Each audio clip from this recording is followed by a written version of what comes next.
Les saludamos desde aquí, desde casita, hoy miércoles. Seguimos caminando, acompañándonos, reflexionando, aprendiendo acerca de la Biblia, que para los cristianos es el libro sagrado de su fe. Y aquí estamos, desde este tiempo de estudio bíblico, que siempre lo hacemos desde nuestra casita de Open Arms, pero ahora lo estamos haciendo aquí. Así que bienvenidos, bienvenidas a este tiempo. Yo soy la pastora Sonia Vaca Zúñiga, así que gracias por conectarte, lo apreciamos mucho. Buenas noches, y si les parece que ha cambiado la hora, para los que nos ven en otros países, sí, aquí cambió la hora, se bajó una hora a la que era normalmente para aprovechar la luz del día, porque está por comenzar la primavera y entonces hay una diferencia de una hora con otros países. Bienvenidos a este tiempo virtual de encuentro, de meditación, de reflexión, de oración en la presencia de Dios. Así que vamos a comenzar como siempre alabando al Señor. Saludamos a nuestro hermano Mario César Mayandía, que está allá conectado y enviando saludos. A Bexy Belmonte también, a César Augusto Vaca, y seguro que Andrea está ahí con ellos. Bienvenidos, gracias por conectarse, familia preciosa. Me dice que me ama. Me dice que me ama cuando escucho llover. Me dice que me ama con un atardecer. Lo dice sin palabras, con las olas del mar. Lo dice en la mañana, con mi respirar. Me dice que me ama y que conmigo quiere estar. Me dice que me busca cuando salgo yo a pasear, que ha hecho lo que existe para llamar mi atención, que quiere conquistarme y alegrar mi corazón. Me dice que me ama cuando veo la cruz, sus manos extendidas, así tan grande es su amor. Lo dicen las heridas de sus manos y pies. Me dice que me ama una y otra vez. Me dice que me ama, que conmigo quiere estar. Sí, Señor, gracias. Me dice que me busca cuando salgo yo a pasear, que ha hecho lo que existe para llamar mi atención,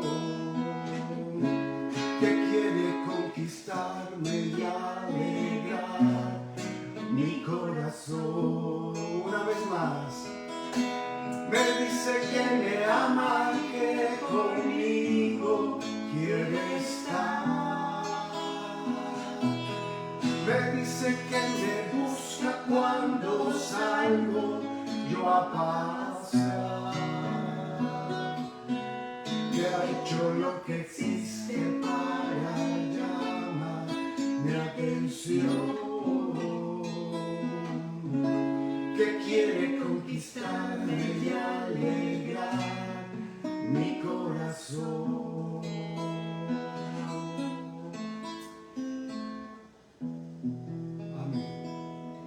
Dios, gracias porque todo lo que haces es para persuadirnos con tu amor, para llamar nuestra atención, para fijar nuestros ojos en ti, para buscarte, para, oh Dios, aceptar tu amor, tu presencia, tu perdón, tu paz, todas esas cosas hermosas que tienes para nosotros cuando hacemos lugar para que tú habites en nosotros. Gracias por este tiempo, gracias por la música, gracias por las personas que están conectadas.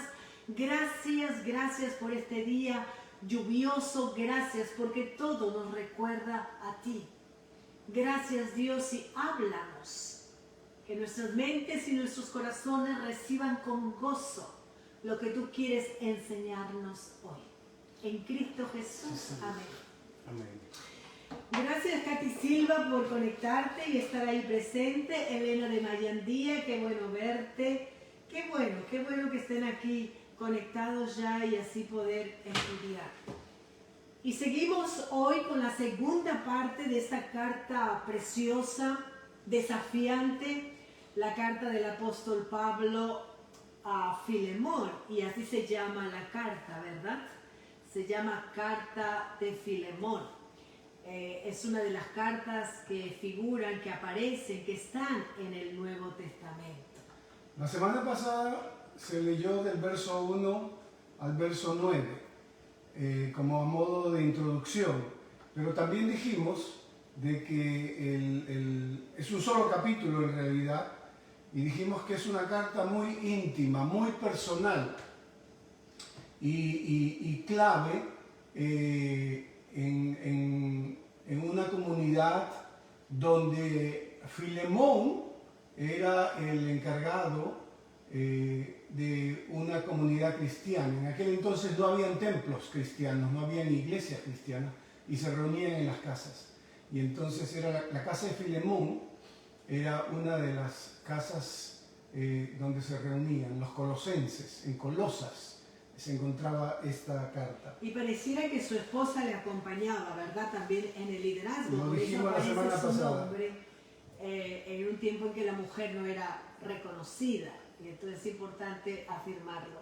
Muy bien. Entonces ahora vamos a leer que habían esclavos rurales y urbanos. Habían públicos y privados. O sea que había una cultura de esclavitud en aquel entonces, ¿no? Y que los esclavos eran la última escala en la sociedad romana en aquel entonces. Entonces, es la historia, esta carta es la historia de tres personas. Pablo el apóstol, Filemón, el amo, dueño de una casa donde se reunían, pero a la vez dueño de esclavos, y Onésimo, el esclavo que se había escapado y que se encuentran en la cárcel con Pablo.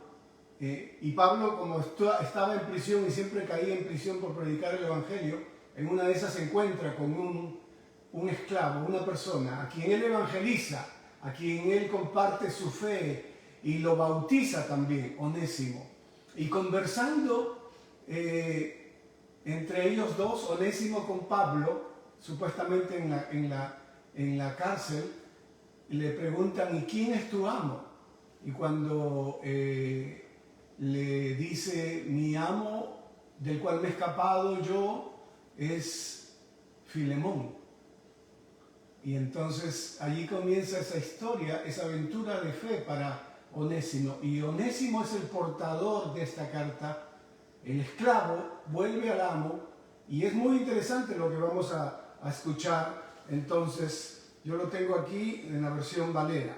Entonces Pablo, esta carta personal, le dice así: más bien te ruego por amor, siendo como soy, Pablo ya anciano, y ahora además prisionero de Jesucristo, te ruego, y escuchen esta expresión, por mi hijo Onésimo, a quien engendré en mis prisiones. Está hablando de la fe, obviamente, ¿no? Era un hijo en la fe de Pablo, el cual en otro tiempo te fue inútil, pero a ti y a mí nos es útil. Y el significado de Onésimo justamente es útil.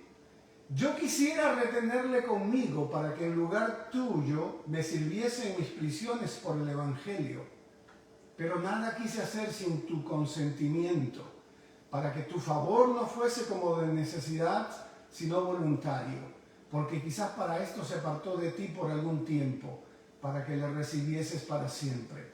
No ya como esclavo, esta es otra expresión revolucionaria, no ya como esclavo, sino como más que esclavo, como hermano amado, mayormente para mí, pero cuanto más para ti, tanto en la carne como en el Señor. Así que, si me tienes por compañero, recíbele como a mí mismo.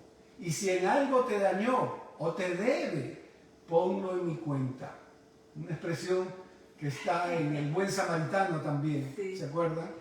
Yo, Pablo, lo escribo de mi mano, yo lo pagaré. Por no decirte que aún tú mismo te me debes también. Sí, hermano, tenga yo algún provecho de ti en el Señor, conforta mi corazón en el Señor. Te he escrito confiando en tu obediencia, sabiendo que harás aún más de lo que te digo. Prepárame también alojamiento, porque espero que por vuestras oraciones os seré concedido. Está hablando de la posibilidad que en algún momento él salga de prisión y vaya a visitarnos. Que saludan Epafras, mi compañero de prisiones por Cristo Jesús. Marcos, Aristarco, este Marcos es Juan Marcos, el escritor del Evangelio. Aristarco, Demas y Lucas, el otro escritor del Evangelio, mis colaboradores. La gracia de nuestro Señor Jesucristo sea con vuestro espíritu. Amén. Una carta desafiante, pero hermosa también. Te invito a leerla. 25 versículos solamente tiene. Es cortita. Es cortita realmente. Y puedes decir, he leído un libro. El libro de la Biblia acabé hoy. Lo puedes leer en un rato nomás. Yo lo he leído tantas veces, pero bueno. Es impresionante cómo Pablo, siendo apóstol, discípulo, siendo el gran misionero, el que estaba comenzando una serie de iglesias, y estas iglesias estaban dando fruto, fundador de iglesias. Sin embargo, en su solicitud a Filemón, no le ordena a Filemón que reciba a Onésimo, sino que pudiendo hacerlo, porque cuando uno está en cierta posición de liderazgo, a veces uno puede demandar, exigir, ordenar, ¿verdad? Porque es algo que así como yo tengo funciones que cumplir, tú tienes funciones que cumplir, por ejemplo, en la iglesia o en tu trabajo, como yo tengo las funciones mías en mi trabajo o en mi casa, o en fin. Entonces, pero sin embargo, Pablo no hace eso. Pablo no ordena a Filemón. Pablo apela al amor. Apela a Filemón sobre la base del amor, de ese amor que los ha conquistado, que los ha perdonado, que los ha cambiado, que los ha transformado, que es el amor de Jesucristo. Y lo acaban de leer, ¿verdad? Prefiero rogártelo, dice esta versión, en nombre del amor. Yo, Pablo, ya anciano, prisionero de Cristo Jesús, te suplico. ¡Qué hermoso! Y Pablo lo presenta como mi hijo Onésimo. Pablo lo que está es ansioso por enfatizar que Onésimo ha cambiado y que Filemón pueda reparar, darse cuenta de ese cambio. Antes era inútil, pero ahora nos es útil. Onésimo significa útil, pero este útil se convirtió en inútil, pero ahora este inútil les es útil. Así un juego de palabras. Es un juego de palabras, ¿no? El inútil pasa a ser útil en el sentido de servicial, pero también el juego de palabras que Pablo usa con él, mi hijo Onésimo, hijo de mis entrañas. ¿Por qué? Porque cuando tú traes a alguien a Cristo, cuando tú compartes, cuando tú evangelizas, esta semana me comunicaba con Lesbia que está evangelizando a 2, 3 personas de su comunidad. Cuando tú evangelizas, tú lo que estás haciendo es de alguna manera engendrar un bebé espiritualmente, ¿verdad? Yo recuerdo cuando Daniel Montoya se refiere a Oscar y dice, él me trajo a Cristo. Y entonces de eso se trata cuando la gente conoce a Cristo a través de nuestra vida, ¿verdad? Entonces lo presenta con todo este juego de palabras, hijo de mis entrañas, mi hijo Onésimo, un hermano amado de Filemón. Yo soy un hermano amado tuyo, Filemón. Y finalmente recomienda que sea bienvenido, como lo sería el mismo Pablo si llegase a esa iglesia, a esa comunidad, a la casa de Filemón. Por tanto, si Filemón tenía sentimientos encontrados, malos, porque de alguna manera podríamos decir que se justifica. Onésimo se había portado mal con él. Onésimo había huido cuando en esa sociedad ser esclavo era parte permitida socialmente. Onésimo se había ido robándole a Filemón para poder subsistir en esos días de su fuga, de vivir así y buscar un lugar donde refugiarse. Sin embargo, aunque Filemón tenía, entre comillas, razón en tener legalmente, hasta podía matarlo.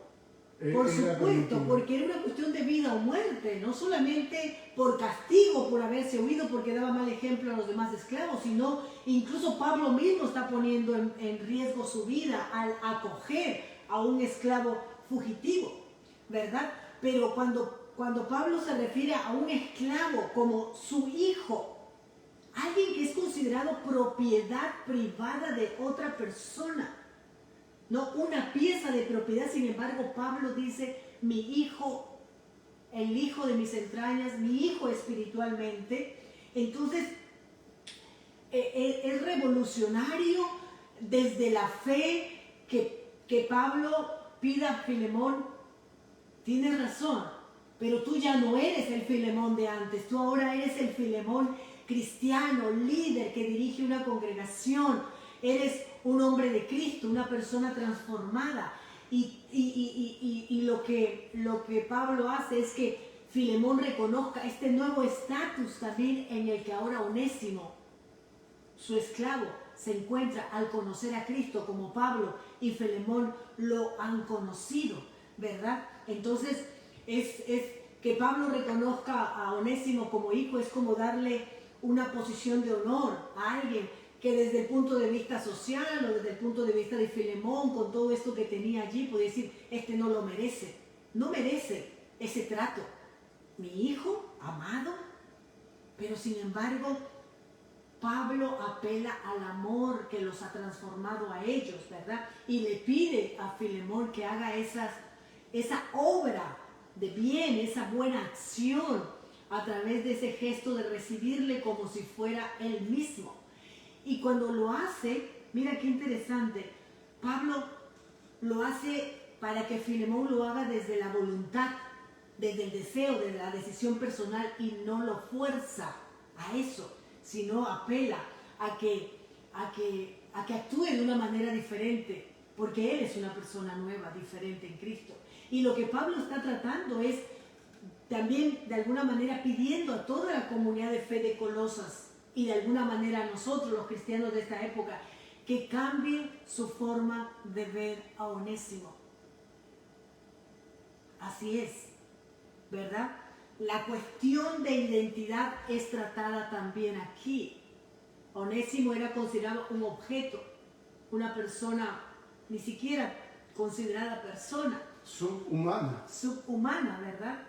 Ya un no instrumento, era una herramienta más. Y Pablo le pide que cambie su forma de ver y de recibir y que perdone a Onésimo y que ya no lo reciba ni siquiera debido a su utilidad como esclavo, sino que Onésimo ahora es un hermano amado, como ellos lo son entre ellos, entre Filemón y Pablo, porque eso es lo que hace al final la obra, el amor de Cristo en nosotros. Él es familia, Él es pariente, ¿verdad? Y esa transformación es una encarnación del Evangelio, porque al final es lo que el Evangelio siempre nos demanda, ¿verdad? De poder transformar nuestras relaciones en relaciones de amor, ¿no? De amor, de perdón hacia las demás personas.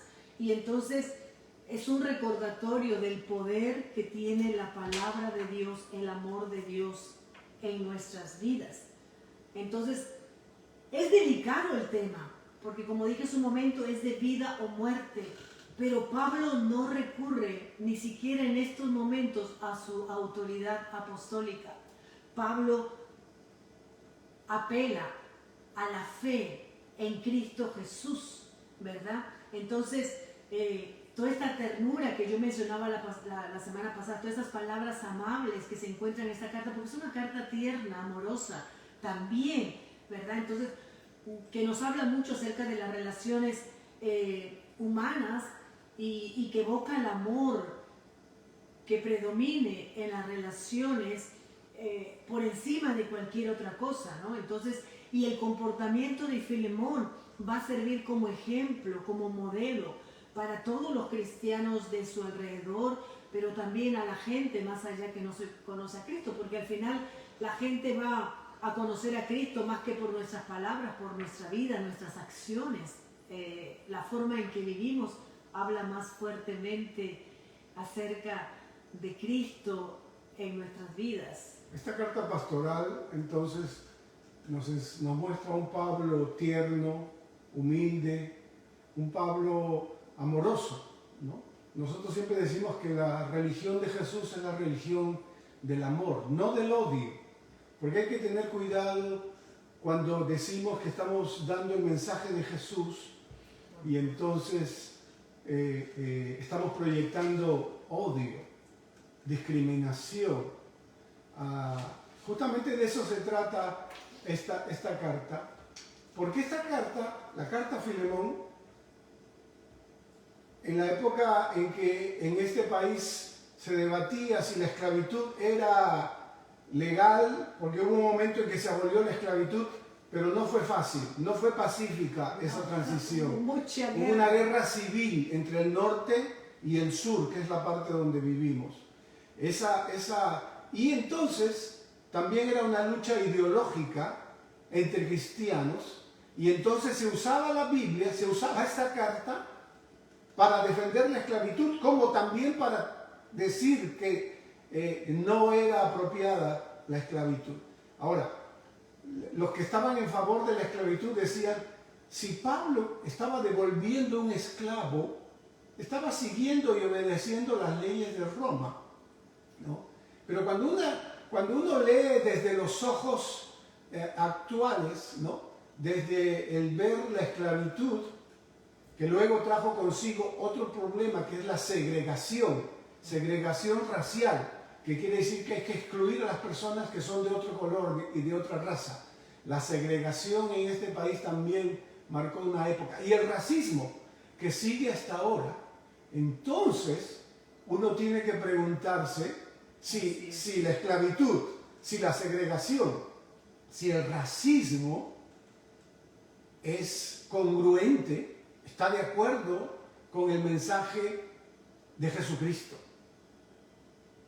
Así es. Y es allí donde entonces tenemos que leer la Biblia con otros ojos. Hay comentaristas que dicen que el apóstol Pablo está poniendo aquí una bomba en contra de la esclavitud, porque le está diciendo a Filemón, Onésimo es tu hermano, no es tu esclavo. Ni tú eres el amo ya, en todo caso, ¿no? Claro. Hay un amo, tenemos un amo común. Estableciendo una relación igualitaria ante los ojos de Dios, que todos los tenemos. Todo ser humano es digno. Todo ser humano es digno. Así es, amén. Jesús murió por todos los seres humanos, no importa la raza, el color, el idioma que hable. Y entonces, el mensaje del Evangelio fue la semilla transformadora en el primer siglo. El mensaje del Evangelio era revolucionario, era de alguna manera traía conflicto con la realidad de aquel entonces. Había que replantearse lo que significaba esto. El pasado nuestro, a la vez es nuestro presente y nuestro futuro, ¿no? Entonces es importante que Pablo en esta carta como pastor se preocupa por estas comunidades donde el Evangelio transforma no solo la mente, sino nuestras relaciones. Y nuestras sociedades, ¿no? Y la sociedad tiene que ser impactada por la presencia de la iglesia, del cuerpo de Cristo, de las comunidades. Luis Palau, a propósito, me acuerdo de una frase de él, me tocó en algún momento estar muy cerca de él, trabajar con él en una campaña evangelística. Está en la presencia del en la Señor ciudad ahora. Un gran evangelista. Él dijo, que Dios lo bendiga. Él dijo, el mensaje del Evangelio trae una transformación social profunda. Y yo lo creo. Y yo creo que cuando una persona o dos personas conocen a Cristo, entonces su relación es una relación de amor, perdón, una relación de respeto. Eso es lo que le dice Pablo a Filemón. Tú me amas a mí como un hermano, ama a Onésimo como si fuera tu hermano, como si yo fuera. Si Onésimo fuera yo mismo. Claro, ¿no? como a mí mismo. Como a mí mismo. Eso es profundamente tierno. Así es. El Evangelio no solo cambia nuestra mente, como dijiste hace un momento, sino cambia nuestras relaciones. Y el amor, muchas veces, gente preciosa que nos escucha, nos lleva a tomar riesgos y defender a las personas marginadas, excluidas, más vulnerables, ya sea por gobiernos, por ideologías o por diferentes poderes que los esclavizan y que a veces, por más que quieran levantar su voz, no pueden. Y entonces aquí vemos al apóstol hablando en nombre de un esclavo fugitivo, y al hacerlo muestra mucha ternura, ¿verdad?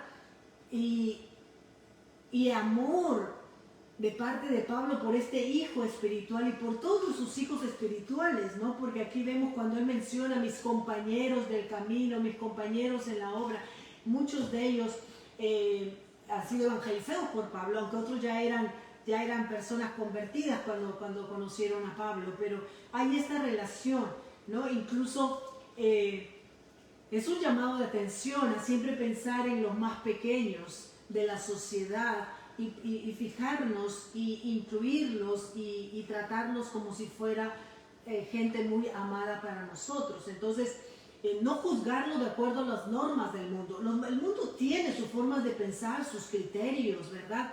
Y entonces, pero esos criterios, esos pensamientos, esas reglas o normas no son regidas desde el amor, no son movidas desde el amor, sino desde el interés personal, desde la venganza, desde otro tipo de sentimientos, ¿verdad? Sobre todo ese poder malentendido. Pero aquí vemos Pablo hablando tiernamente en nombre de quien era considerado el último eslabón de toda la sociedad, el ultimito. Ahí estaba Pablo hablando por ellos. Entonces, y también Pablo se consideraba a sí mismo esclavo de Cristo.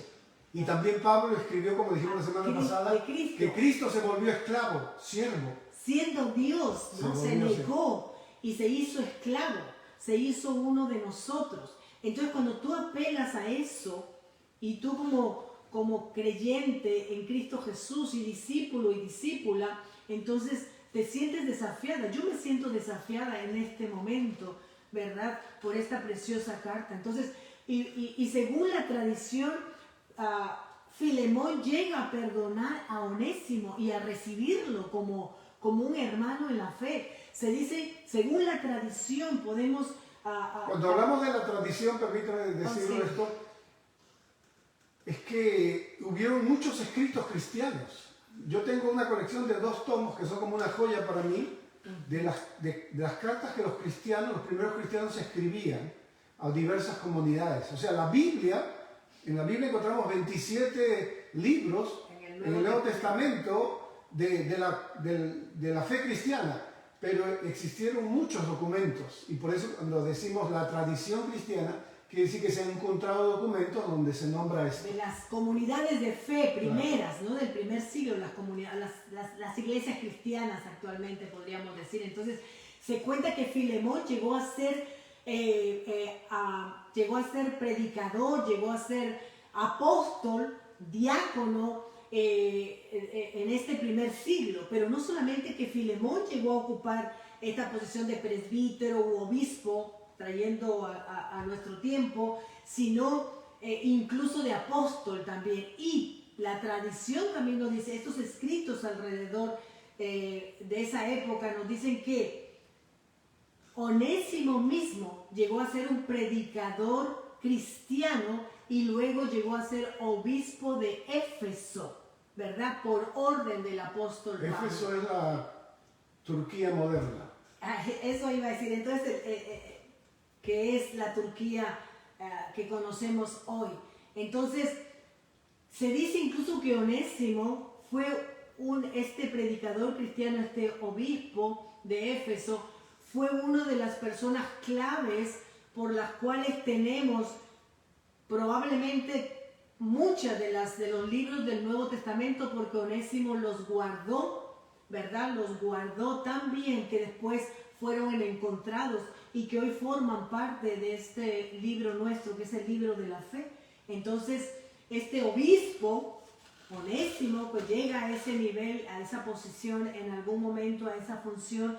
Entonces, conserva estos escritos que hoy componen gran parte del Nuevo Testamento. Imagínense el tremendo impacto que tuvo este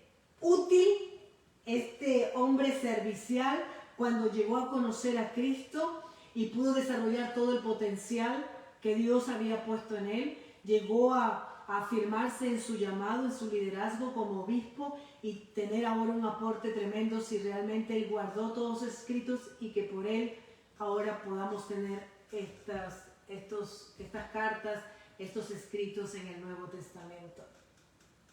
Llegó a ser un líder útil, más útil todavía. Más útil, ¿verdad? Imagínense llegar a obispo. Ahora, voy a terminar yo leyendo dos versos más, dos cartas más del apóstol donde toca el tema de la esclavitud y donde creemos que nos muestra que el cristianismo puso las bases para que la esclavitud pudiera ser abolida. Colosenses, justamente, la carta a los Colosenses, que estamos hablando que era la comunidad de Filemón, el apóstol dice en el capítulo 3, verso 22, siervos, obedeced en todo a vuestros amos terrenales. Pero miren cómo establece un tipo de relación diferente, no sirviendo al ojo como los que quieran agradar a los hombres, sino con corazón sincero, temiendo a Dios. Todo lo que hagáis, hacerlo de corazón como para el Señor y no para los hombres. Luego dice, más adelante, en el capítulo 4, y aquí es importante porque le habla a los amos, ¿no? Le dice esto, capítulo 4. Amos, miren lo que le dice ahora. Haced lo que es justo y recto con vuestros siervos, sabiendo que también vosotros tenéis un amo en los cielos.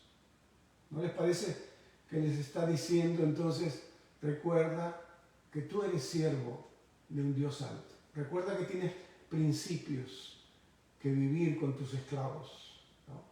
Y finalmente, en 1 Corintios 7, voy a leer el verso...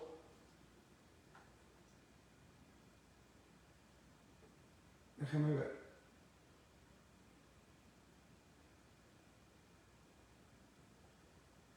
Fuiste llamando, 7:21, fuiste llamado siendo esclavo, no te dé cuidado, pero también si puedes hacerte libre, procúralo más. Porque el que en el Señor fue llamado siendo esclavo, liberto es del Señor. Asimismo, el que fue llamado siendo libre, esclavo es de Cristo. Otra vez. cómo, ¿no?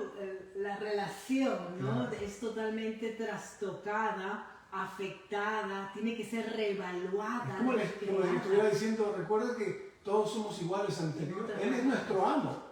Y en algún momento lo dice, ¿no? Porque en Cristo claro. no hay ni siervo, ni esclavo, Gálatas, ni libre, ni... No hay esclavo ni libre, ni bárbaro, hombre. ni escita, ni judío, ni hombre ni mujer. Todos somos uno. Entonces, estos principios cristianos, creo yo, llevaron a considerar, y gracias a Dios, ¿no? Que la esclavitud era un insulto a la raza humana.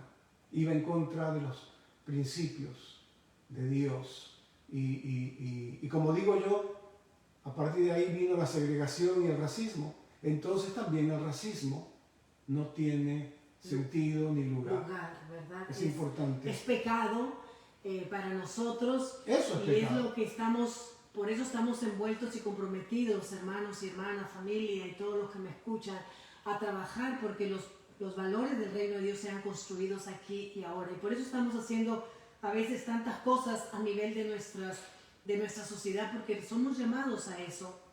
Y entonces tenemos que trabajar, porque todavía hay muchas esclavitudes también. O sea, la esclavitud no ha terminado. Hay tráfico humano, hay tráfico de niños, hay tráfico de niñas, hay muchos otros tipos de esclavitudes que estamos llamados, desafiados, diría yo, a trabajar de manera compasiva, empática, pero también firme, y que a veces hay que tomar riesgos y defender siempre a los más vulnerables.